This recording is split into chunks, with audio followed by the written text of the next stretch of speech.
बिस्मिल्लाहिर्रहमानिर्रहीम। अस्सलाम वालेकुम डियर स्टूडेंट्स, मेरा नाम है डॉक्टर वजीहा और अपने YouTube channel learn math with fun में आपको खुशामदीद कहती हूँ। स्टूडेंट्स, आज हम unit number 5 linear equation and inequality start करने जा रहे हैं। इससे पहले कि हम अपने एक्सरसाइज 5.1 स्टार्ट करें, इससे पहले लीनियर इक्वेशन क्या होती हैं और लीनियर इनइक्वालिटीज़ क्या होती हैं उनके बारे में पढ़ते हैं।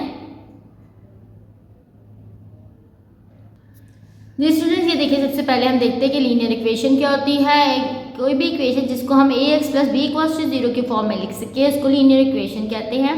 अब यहाँ पे है कि लीनियर इक्वेशन की जो बेसिक कंडीशन होती है वो ये होती है कि इसमें जो भी वेरिएबल इन्वॉल्व हो रहा होता है उसकी पावर 1 होनी चाहिए, 1 से ग्रेटर पावर नहीं होनी चाहिए। अब आप यहाँ पे देख सकते हैं जस्ट 1 ही वेरिएबल है x जो कि इन्वॉल्व हो रहा है यहाँ पे, और x की देखिए मैंने ऊपर पावर 1 डाली हुई, यानी x जो वेरिएबल है वो 1 से ग्रेटर पावर नहीं ले सकता, और बीच में क्योंकि इक्वल का निशान है तो ये हमारे पास लीनियर इक्वेशन बन चुकी है। ये देखिए, तो असल में इक्वेशन लिखी क्या जाती है, a × x प्लस, क्योंकि x की पावर 1 है तो नेक्स्ट टर्म x की पावर 0 वाली होगी, यानी जिसमें x हमारे पास खत्म हो चुका है, तो ax + b = 0, ठीक है, जिसमें हमारे पास वेरिएबल की हाईएस्ट पावर 1 है।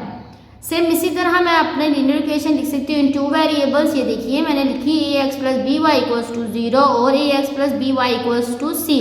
लाजमी नहीं है इक्वल के दूसरी साइड पे 0 हो, लीनियर इक्वेशन में इक्वल की दूसरी साइड पे कोई भी कांस्टेंट हो सकता है, तो यहाँ पे c एज अ कांस्टेंट के तौर पे ट्रीट हो रहा है। अब आप देखिए लीनियर इक्वेशन है टू वेरिएबल्स में, लेकिन अगर एक वेरिएबल x इन्वॉल्व हो रहा है, एक वेरिएबल y इन्वॉल्व हो रहा है, और ये दोनों ही वेरिएबल्स हमारे पास लीनियर इक्वेशन की कंडीशन को सेटिस्फाई कर रहे हैं, जो कि क्या होती है कि वेरिएबल की पावर 1 होनी चाहिए, ठीक है।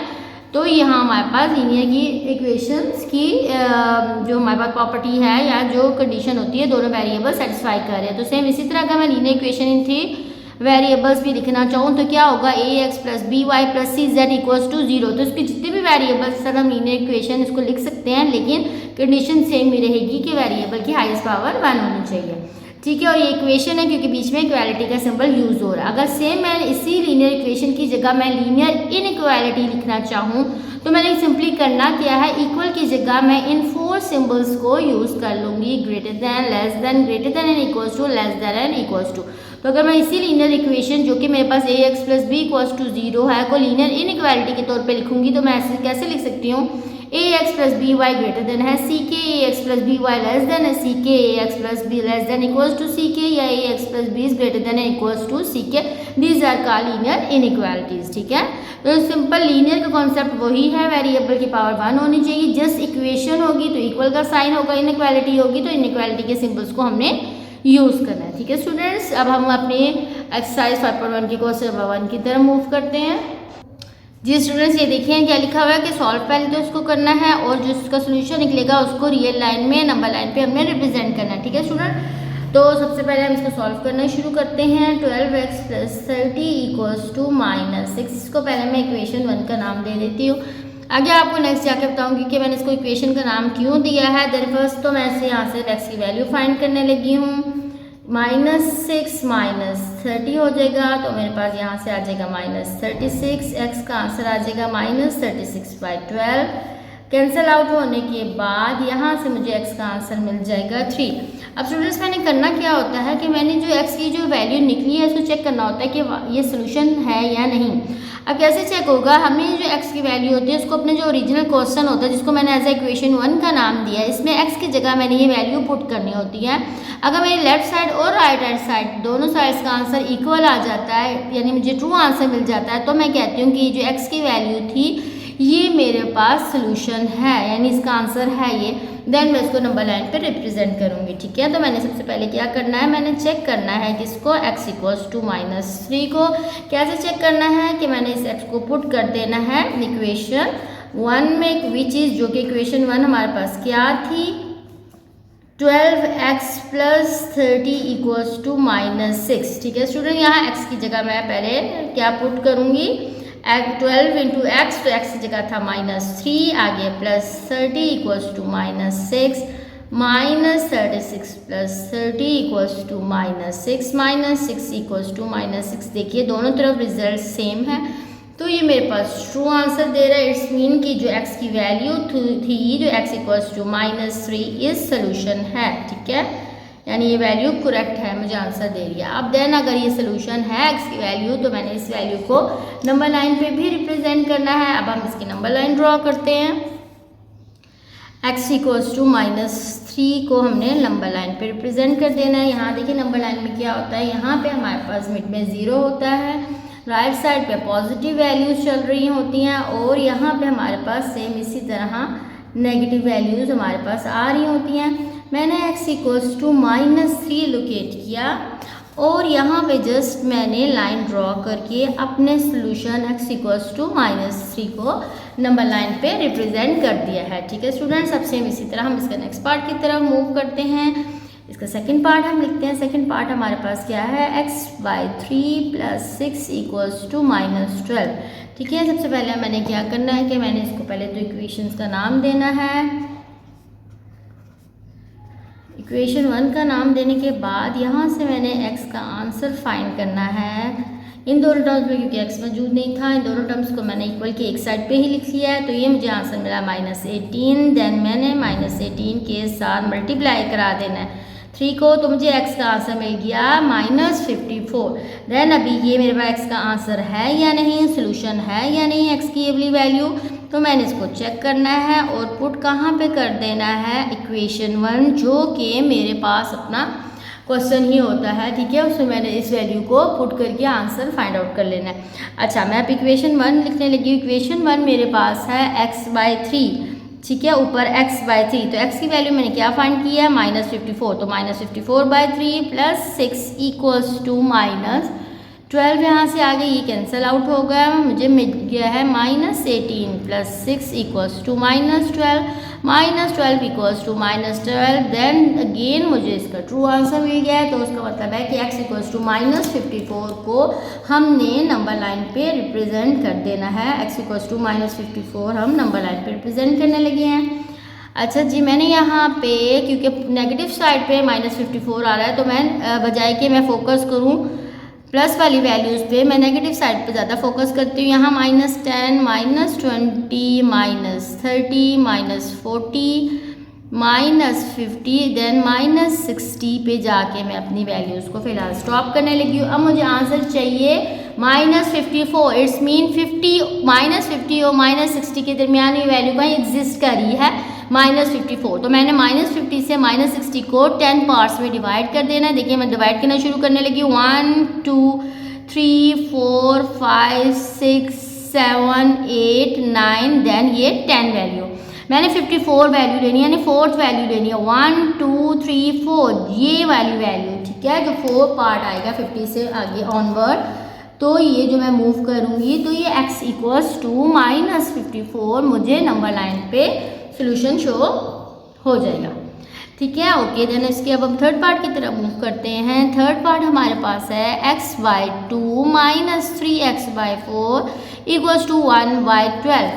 ठीक है स्टूडेंट्स, इसके अब आप देख सकते हैं कि यहाँ पे हमारे पास है क्या। सबसे पहले तो मैं इसको इक्वेशन का नाम दे देती हूँ, इक्वेशन 1। अब स्टूडेंट्स आप चेक कर सकते हैं ये दोनों वैल्यूज x के, इट्स मीन कि हम इनको आपस में सॉल्व करते हैं। अब आप देखिए इन दोनों को आपस में सॉल्व करते हैं, इन दोनों की डिनोमिनेटर में यहाँ 2 आ रहा है, यहाँ 4। इसका तो पहले तो हम एलसीएम ले लेते हैं। अच्छा जी, अब देखिए दोनों का एलसीएम आ गया 4। ठीक है, अब एलसीएम वाली टर्म्स को कैसे लिखते हैं अब स्टूडेंट्स यहाँ चेक कीजिए। इस टर्म के ऊपर x था, अब देखिए क्या इस x के नीचे एलसीएम की दोनों टर्म्स मौजूद हैं। ठीक है, इस x के नीचे एलसीएम का 2 तो मौजूद था जस्ट, लेकिन एक 2 मौजूद नहीं था। जो मिसिंग टर्म होती है वो हम इसके साथ मल्टीप्लाई करा देते हैं। -3x के नीचे चेक कीजिए 4, 2 2 4, यानी सारी ही टर्म इसके साथ मौजूद है, तो इसका कुछ भी मल्टीप्लाई कराने की ज़रूरत नहीं है, ये ऑलरेडी ही टर्म मेरे पास कंप्लीट है। ठीक है, देन देखिए मेरे पास क्या है 2x - 3x/4। यहाँ से आंसर मुझे मिलेगा -x/4 इक्वल्स टू 1/12। यहाँ से मुझे मिल जाएगा इसका आंसर। अब मैं इस 4 को दूसरी साइड पे ले जाती हूँ, क्या बन जाएगा 4/12, 4 1 ज़ा 4, 4 3 ज़ा 12। ठीक है, तो यहाँ से मुझे मिला -x इक्वल्स टू 1/3। x को पॉजिटिव बनाने के लिए x का आंसर मुझे मिल गया -1/3। अब मैंने क्या करना है, मैंने चेक करना है इसको, चेक x इक्वल्स टू -1/3 कैसे चेक होगा? पुट होगा इन इक्वेशन 1 में। अच्छा जी, इक्वेशन 1 मेरे पास थी x/2, ठीक है, x ऊपर आएगा, x/2 minus 3 into x/4, then x की जगह फिर मैंने 1/3 पुट कर दिया, इक्वल है 1/12। अच्छा स्टूडेंट्स देखिए, ये तो दोनों टर्म्स हमारे पास क्या बन जाएंगी, 3 2 are 6 हो जाएगा। जब ये डिनोमिनेटर में जाएगा ये 3 से कैंसिल आउट हो जाएगा, माइनस और माइनस प्लस 1/4 इक्वल्स टू 1/12। यहाँ पे टर्म आगे इन दोनों को सॉल्व करना है। अगेन इसका डिनोमिनेटर में हमारे पास 604 आ रहा है, मैं इसका एलसीएम लेती हूँ। 2 के टेबल से हम जाते हैं इसको फिर।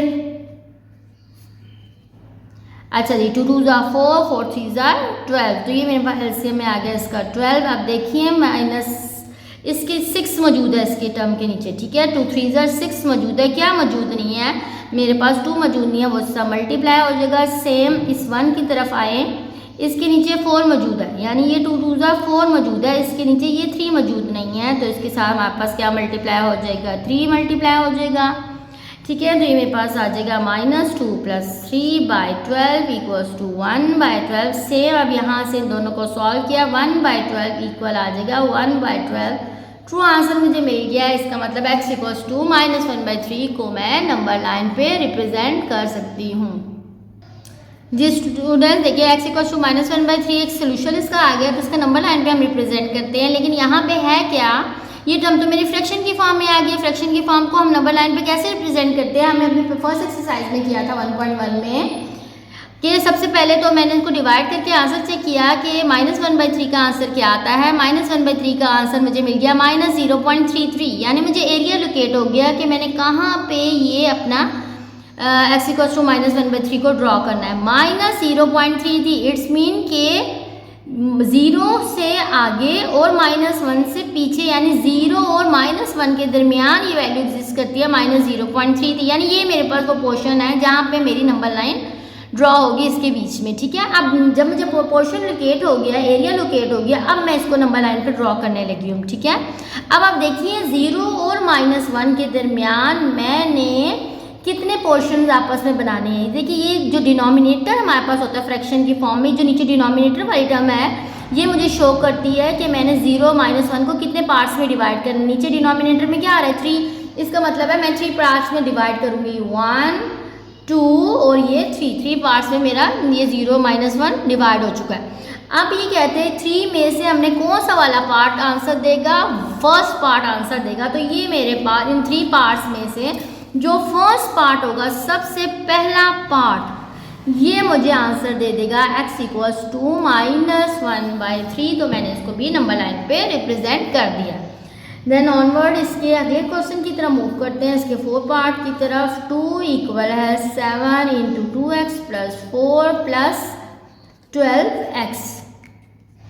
अच्छा जी, सबसे पहले तो मैं इसको अपने क्वेश्चन को इक्वेशन का नाम दूंगी, इक्वेशन 1 का। देन मैं इसको सॉल्व करने जा रही हूँ। मेरे पास क्या आ जाएगा, यहाँ ब्रैकेट ओपन होगी, 14x + 28 + 12x हमारे पास ये टर्म बन जाएगी। अब मेरे पास 14 और 12x, क्योंकि दोनों ही टर्म्स x वाली हैं, आपस में सॉल्व होके मुझे 26x + 28 आंसर दे देंगी।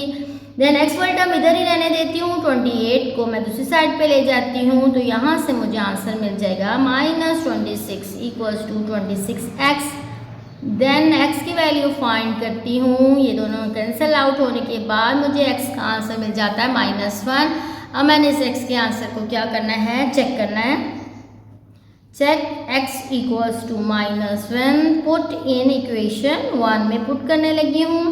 अच्छा, इक्वेशन 1 मेरे पास क्या थी, 2 × 7 2x + 4, तो x की जगह यहाँ मैंने पुट कर दिया -1 + 12 × x। देन अगेन मैंने x की जगह पुट कर दिया -1, जहाँ जहाँ x आ रहा था, -2 + 4 और ये plus minus -12 with in the bracket, इसने आंसर मुझे 2 दिया। देन 14 - 12, यहाँ से मुझे आंसर इसका मिल रहा है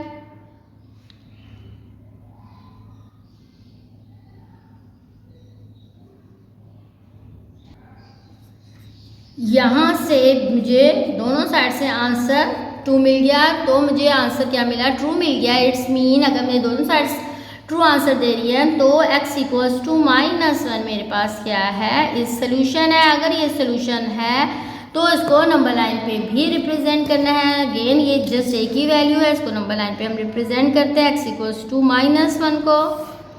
फिर अगेन मेरे पास मिड में यहाँ 0 आ जाता है, यहाँ +1, यहाँ -1। x की वैल्यू -1 है, इसको नंबर लाइन पे रिप्रेजेंट मैंने कर दिया। x इक्वल्स टू -1 मुझे यहाँ पे इसका सोल्यूशन मिल चुका है। देन हम उसके नेक्स्ट पार्ट की तरफ मूव करते हैं। नेक्स्ट ये जो हमारे पास का 5th पार्ट है वो लिखते हैं 2x -1/3 -3x/4 इक्वल है 5/6। सबसे पहले मैंने क्या करना है, इसको अगेन सबसे पहले इक्वेशन 1 का नाम दे रही हूँ मैं। अच्छा जी, अब आप देख सकते हो स्टूडेंट, इन वैल्यूज में भी x आ रहा है, इसमें भी x आ रहा है। ये दोनों वैल्यूज सॉल्व होंगी। इनके डिनोमिनेटर में क्या मौजूद है, 3 और 4 है। इसका एलसीएम लेते हैं।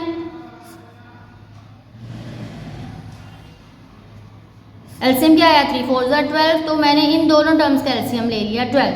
अच्छा आप स्टूडेंट्स आप देखिए ऊपर है 2x -1, आप देखिए इसके डिनोमिनेटर में 3 मौजूद है, जबकि एलसीएम में 3 और 4 दो चीज़ें आ रही है। तो इसके डिनोमिनेटर में क्या मौजूद नहीं है, 4 मौजूद नहीं है, वो इस साथ मल्टीप्लाई हो जाएगा।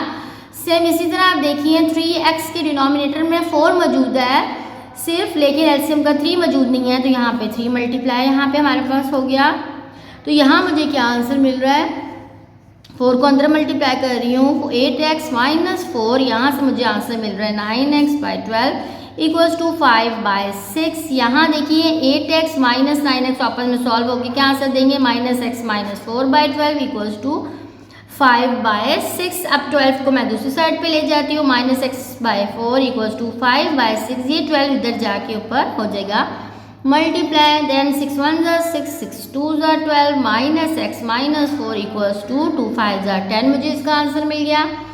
अच्छा जी, -x 10, ये 4 इस साइड पे आएगा, तो -x की वैल्यू मुझे मिल जाएगी यहाँ से 14। तो x का आंसर मैंने फाइंड करना है, x का पॉजिटिव साइन होना चाहिए, तो -14 मुझे वैल्यू मिली है। तो मैंने करना क्या है, मैंने इसको चेक करना है। सबसे पहले x इक्वल्स टू -14 पुट करती हूँ इसको इक्वेशन 1 में। 2 × x -1/3, x की जगह मैंने क्या पुट करना है, -14 -3 × x/4। अगेन मैंने x की जगह वैल्यू पुट की।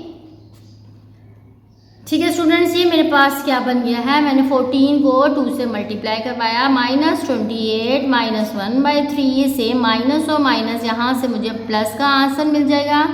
ठीक है, मैंने इन दोनों का आपस में मल्टीप्लाई किया, मुझे मिला 42/4 इक्वल्स टू 5/6। यहाँ इन दोनों का हल किया, -29/3 प्लस 42/4 इक्वल है 5/6। यहाँ से मुझे इसका आंसर मिल गया। मैं इनका एलसीएम ले लेती हूँ। एलसीएम इन दोनों का अगेन मेरे पास आ जाएगा 12। ठीक है, इन दोनों का एलसीएम देखिए 3 और 4 का हमने ऊपर भी फाइंड किया था एलसीएम। अच्छा जी, अब इसके साथ क्या मल्टीप्लाई होगा, 4 मल्टीप्लाई होगा, और इस टर्म के साथ क्या मल्टीप्लाई हो जाएगा, 3 मल्टीप्लाई होने के बाद यहाँ से मुझे वैल्यू आंसर देगी -116 प्लस 126/12 इक्वल है 5/6। यहाँ से भी ये वैल्यू जब आपस में सॉल्व होगी तो ये मुझे आंसर देगी 10/12 इक्वल है 5/6। 2 के टेबल 6 की कटिंग की तो मुझे 5/6 इक्वल्स टू 5/6 मुझे इसका ट्रू सोल्यूशन मिल जाएगा। ठीक है, अगर ये मेरे पास का ट्रू सोल्यूशन है तो इसका मतलब है कि x की वैल्यू -14 को मैं नंबर लाइन पे ड्रॉ करूँगी।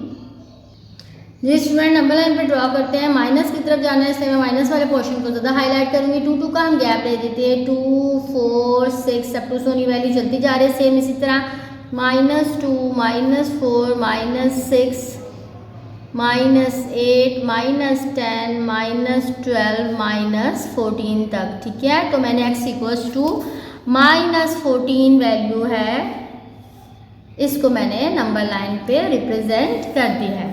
ठीक है, ओके स्टूडेंट्स, अब इस क्वेश्चन का हमारे पास जो लास्ट पार्ट है उसकी तरफ मूव करते हैं। लास्ट पार्ट हमारा इसका है -5x/10 इक्वल है 9 - 10x/5। सबसे पहले मैं क्या करती हूँ, इसको मैं इक्वेशन के फॉर्म में लिख लेती हूँ। -5x/10 equals to 9 - 10x/5। Equation 1 का मैंने नाम दे दिया। जरा स्टूडेंट्स देख सकते हैं इस साइड पे भी x मौजूद है, इस साइड पे भी x मौजूद है। मैं इस x वाली टर्म को उठा के इस साइड पे ले आती हूँ, इसका साइन क्या हो जाएगा, चेंज हो जाएगा।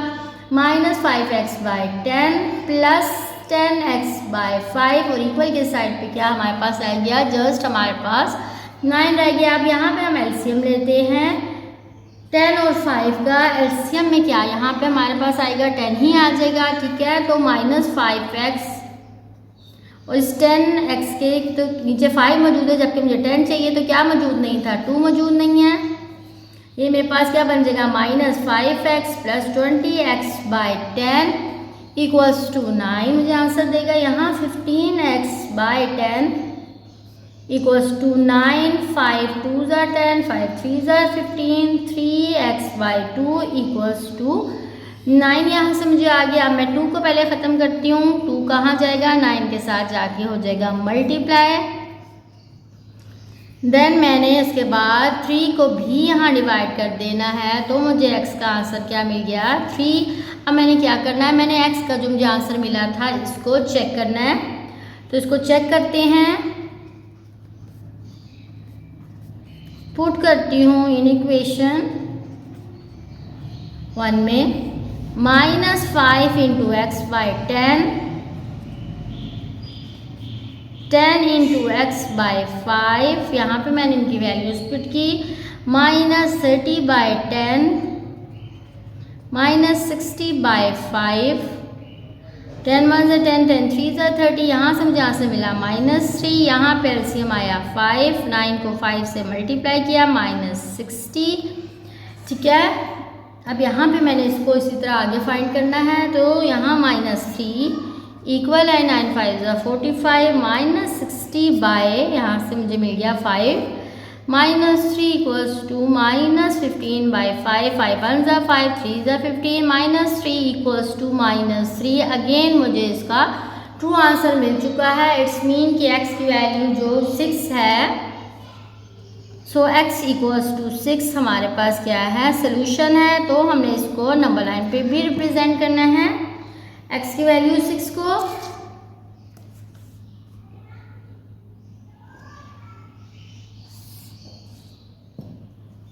यहाँ 0, यहाँ +1 2 3 4 5 6 और इस साइड पे नेगेटिव वैल्यूज है, -1 -2 अप टू 7 चलती जा रही है। x equals to 6, x equals to 6 पे मुझे अपना सोल्यूशन मिल जाएगा, ठीक है स्टूडेंट्स। इसके साथ ही 5.1 का क्वेश्चन नंबर 1 कंप्लीट हुआ है। इंशाल्लाह नेक्स्ट वीडियो पे हम इसके सेकंड क्वेश्चन की तरफ जाएंगे। आपको मेरा लेसन समझ आया हो तो मेरे चैनल को लाइक और सब्सक्राइब ज़रूर कीजिएगा। अल्लाह हाफिज़।